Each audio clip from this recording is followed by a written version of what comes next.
সব রঙে কি পরানো যাবে?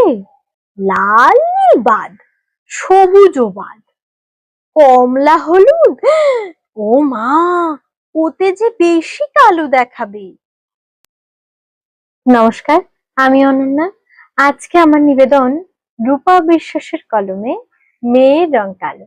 আবৃত্তিতে আমি অনন্যা, আশা করি আপনাদের সবার খুব ভালো লাগবে। বাবার রং কালো, তাই মেয়েও হলো কালো।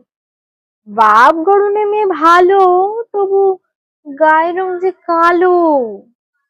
ছেলে হয়ে জন্ম নিলে তাও বা কথা ছিল, ছোট্ট মেয়ে যত বাড়ে চিন্তাও যেন লাফিয়ে বাড়ে। চিন্তা কি শুধু বাবা মায়ের, তাই কি হয়? সারা পাড়ার, সারা গায়ের।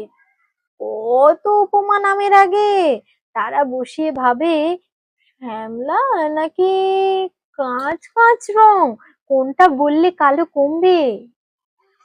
জামা কিনতে দোকান আজার, সব রঙে কি পরানো যাবে? লাল নীল বাদ, সবুজ বাদ, কমলা হলুদ, ও মা, ওতে যে বেশি কালো দেখাবে। ছোট্ট মেয়ে পায় না ভেবে, এসব কেন মানতে হবে? ইচ্ছে মতন সেজে গুজে প্রজাপতির ডানায় বসে সবার সাথেই বড় হবে। সাদা রং ভালো বলে কালো কেন খারাপ হবে?